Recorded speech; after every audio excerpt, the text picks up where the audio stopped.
Obviously, a deal for your first signing of the January transfer window is done. Talk to us about your thoughts on why you've moved now for Cody, why he's been on your radar for a while now, and when he might be available.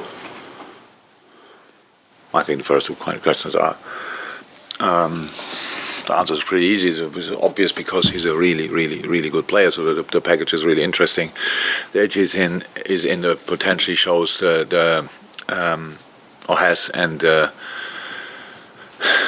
the quality he showed already in Holland and with the national team as well.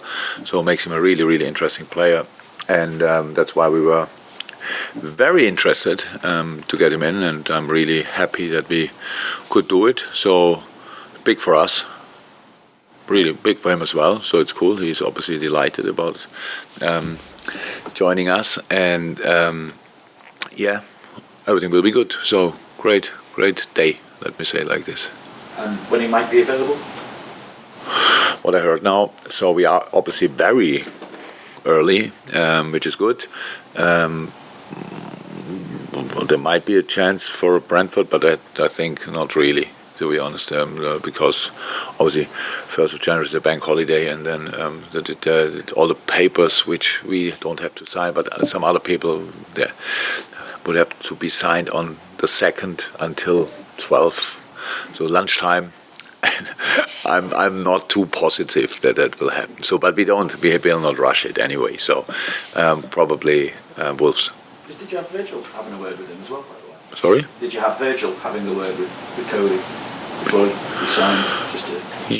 Before he technically signed, yes, but not. Virgil was involved from a specific moment on. But we didn't tell him, talk to him, because there was no reason for it. When I was allowed to speak to him, I spoke to him, and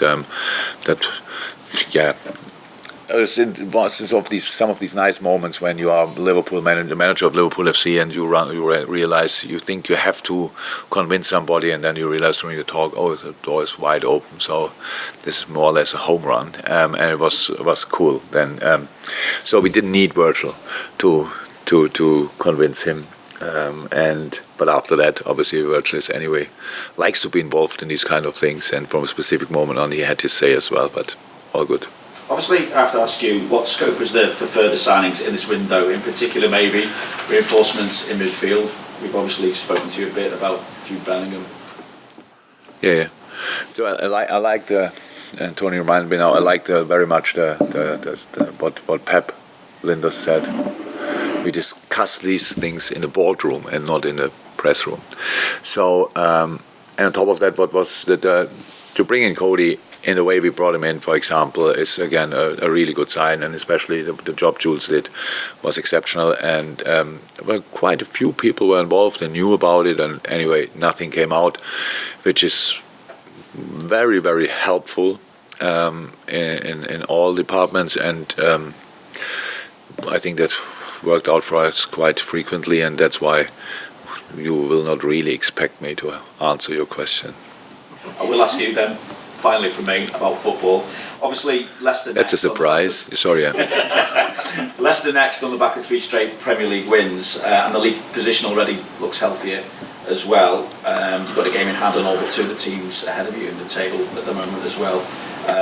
Is the mindset at the minute chasing? How do you keep the mindset to be more enjoying the challenge of closing in on those above you, rather than thinking we must not slip up in this position, or we can't afford to slip up, I should say? I cannot remember a situation when we could afford to slip up, actually, to be honest. No, we are in a chasing mode. Definitely, we have to be very uncomfortable for everybody who faces us. That's how it is, and I liked a lot the start. I know the game at Aston Villa was a super intense game, but I loved the start. Our start into the game, you could see it was really different to a lot of games we played this season. Very important, so that's what we need again. High energetic start, and then we have to keep going through the game. Obviously, Leicester had now their first game as well, and they didn't have a good start into the game. I think the intensity Newcastle put in was quite exceptional, and for that day, Leicester couldn't cope with it. But Brendan is an outstanding manager. Leicester has a lot of great players, so they will they will try to do it completely differently and against us, and that's where we have to be really aware of what we have to be really aware of. And I'm really the good thing now is so you never know exactly how it feels and stuff like this, but with the break we had and everything is like it feels really fresh again. To be honest, we are really excited. We are really full of desire to go again and go again and go again, and that's what we have to show now on the pitch, obviously. And the next opportunity for us is the Leicester game. Shortly after that, then the Brentford game, but that's how it is for pretty much all of us. And no, it's all good for the moment. No new injury problems after the game. Not that a lot would come back for the game, apart from Ibu, who is now training with us. He will be available now as well. No, so positive for this moment, but we know it will be a tough game. Jurgen, over the last couple of seasons, games against Leicester have been competitive and entertaining. What do you expect from them this time around, given the slow start they made, but they picked up form just for the World Cup? Yeah, you know, you can. So you are not that bad. Our start was not brilliant, so I didn't have a briefer look on or a more detailed look on the Leicester start. But I realized that I didn't collect a lot of points, but found a way into the league as well. And yeah, great results before the break, obviously. So now, for whatever reason, I don't know exactly. We watched that game now. Obviously, I saw it, but I cannot 100% cannot know or explain. Why things happened. Of course, Madison is a big miss, that's clear. But apart from that, they've had a really strong side. But Newcastle is just a really good team, so that's obvious. That's obvious as well. Yeah, I expect a tough game, and I expect a reaction, and I expect all these kind of things. What you would expect, change the system during the game. That makes it now a little bit tricky to prepare for a specific system, but. They played with 5 in the back. They played 4-2-3-1. They played in this game now changed to a diamond, which looked, I think, more stable in that moment. Will Brandon decide to do that again? I don't know. So that's all information you have.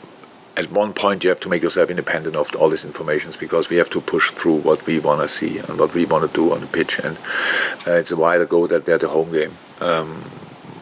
Was it Southampton, and I was in the stand, right?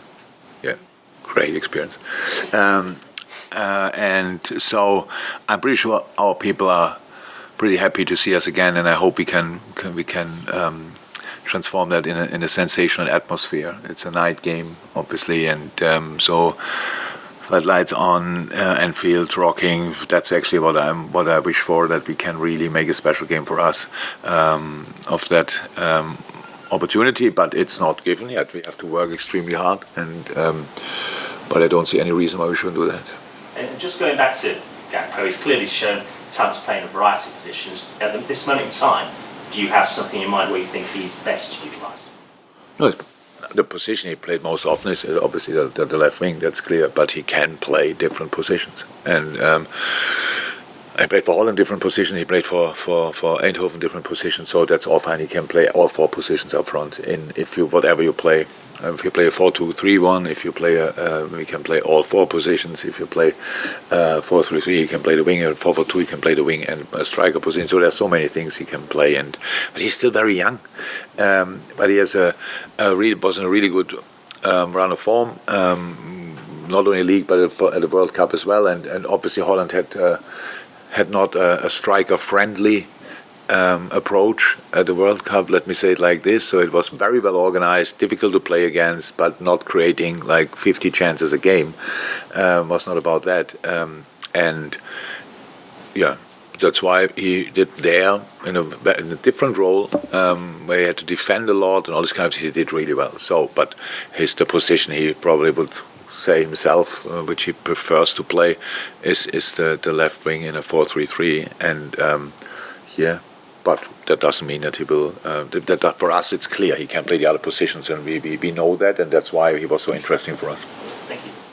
Jurgen, I was just wondering, with Cody's arrival, whether that impacts on Bobby's future, No. for example, because obviously No. he's out of contract.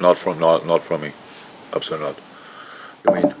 we are in talks with Bobby, and I can say from my point of view, I want him definitely to stay. So that's no impact. If you mean with an impact that Bobby might. I don't. I would have to ask Bobby about that. But from my point of view, no. Jurgen, Darwin Nunez, his contribution in the last few games against City and at Villa, all action, quick, contributes an awful lot, but it is just lacking a little bit in front of goal. Have you been working with him specifically on trying to find a bit of composure in front of goal? Because his pace gets him in so many times, inside left, inside right, but he's just not finishing at the moment. Yeah, at the moment, that's it. So the only problem with a footballer has that if you improve, you get tested every 3 days pretty much, and that's then, didn't work out yet. Are they not working on it? Of course we are. It's more about talking and to stay relaxed in these moments, because I'm now really not only since yesterday in the business, and I saw so many developments of players in all directions, and for me it was always, it's like for striker is a problem if he doesn't have chances. That's a real problem. If he doesn't get in situations, that's a problem. We can sort that, but it's much more difficult. The rest, you get in situations, so you gain experience in the same situation. You come in the same situation again. You know what you did last time, so you do it slightly different, or you do it again because it was unlucky. All these kind of things, but that comes all with time. So on a top level football competition like the Premier League, with a limited amount of sessions you have, it's not that we go outside and tell him after playing 90 minutes in the last 2 games, tell him, okay, come on, today we do finishing. It's just not possible. So it's more about talking about it, and we are in constant conversation about this, but in the right manner, not pointing the finger and say, here you have to finish that and here you have to finish that. He is an exceptional talent. Really exceptional, and yes, that he comes in these situations. That's what I meant after the game. He was not to defend in these moments. So he missed a goal, yes, but he was not to defend, because there's nothing what he can do against this power when he can generate that. And the rest will come. That's how it is. The only problem is we talk every day pretty much about it, or you get judged every day, and sometimes things need a little bit of time. But it can go like this in football. You hit a incredible goal and stuff like this, and all of a sudden you calm down. I saw so many top-class strikers in moments where the world was judging them and thought, not sure that will happen again. But if you have quality and the right attitude, everything will be fine, and that's the case with him. When we spoke to Pep Linders prior to the City game, it's a joy, yeah?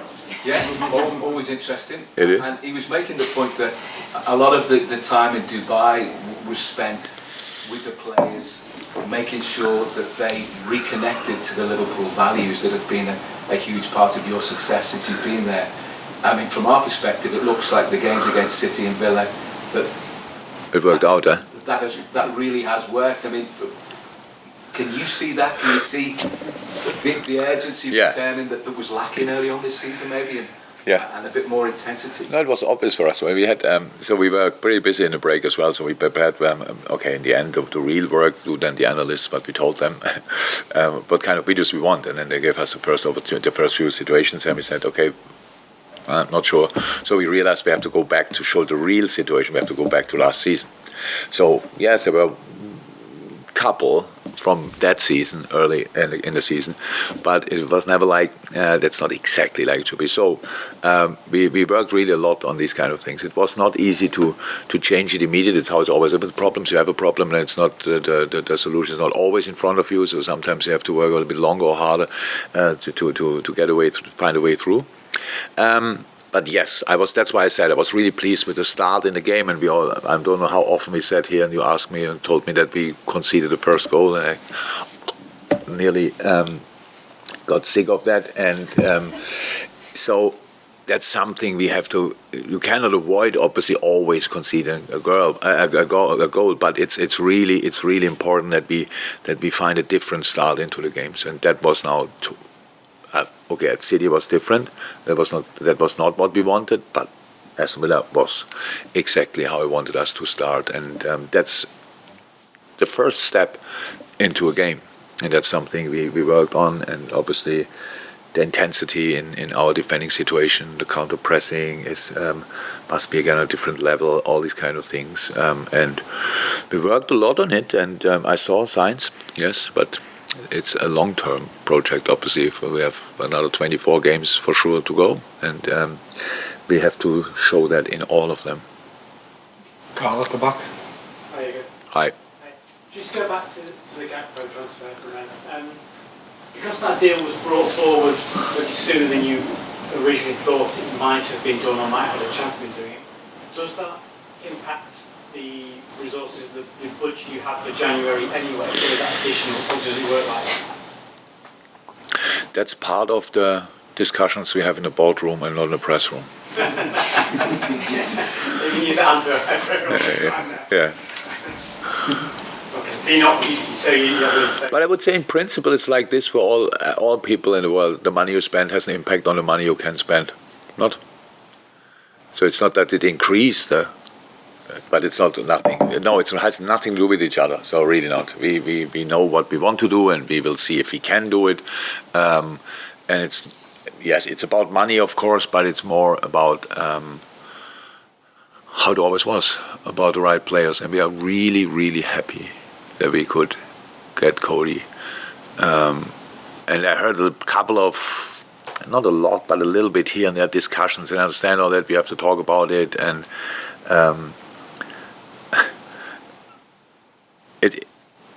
he's a young player with a lot of potential. If he would have been already in a different position, so like scoring 40 goals and not in Holland but in Spain or whatever, unaffordable. So it's in these kind of things, it's all about timing, getting these boys in the right moment, that they didn't already score 55 goals per season, stuff like this. So it's really, and that's why we were really convinced that we could follow. Say, always made a step. He always made the next step, and that makes it so interesting. And we believe in our process. Obviously, when players come here, or especially offensive players, they actually all made a step forward, and because the way we work and the way we can help them, and that makes it massively interesting. Last one for this section, James Pearce, and then we move on to the embargo. Jurgen, just to what extent was this deal influenced by the injuries to Jota and Diaz? Was that a big part of it? No, not at all. But I would say we were interested. We decided to do something from a sports point of view without having the green light from the financial side already months ago, if you want. So 2-3 months ago. So that's why it has nothing to do with it. But in the end, that we could do it early might have been influenced. But yeah, we worked on it, and you have never a guarantee when you find an agreement or whatever, these kind of things. And that's why that's how I said now that we talk about that there might be a chance on the second is pretty special, because the business only starts on the first. And so the 7th is for me the first real possible date, and where we can. He had an intense World Cup, had 2.5 weeks off, which means like 3-4 sessions he had in that time, which makes absolute sense that he didn't have more. So it makes sense that he has now a few sessions, not only for a football reason, like how to fit in, but as well from a physical point of view. So he is well rested, I would say, and now we can start working with him, and then he should be fine for the 7th. Move on to embargo section now.